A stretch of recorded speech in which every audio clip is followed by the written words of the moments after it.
Guys, help! Nagpagawa ng bagong private call yung professor ko after ko masagutan yung test na assignment.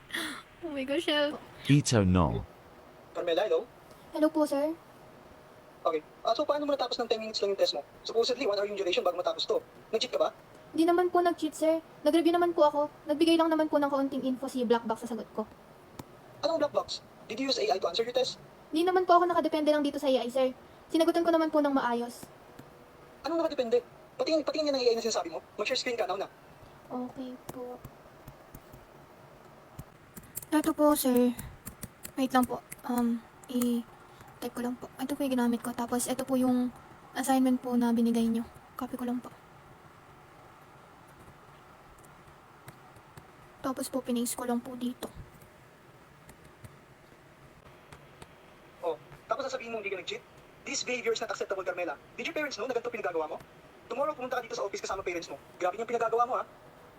Sige po, sir. Sorry po.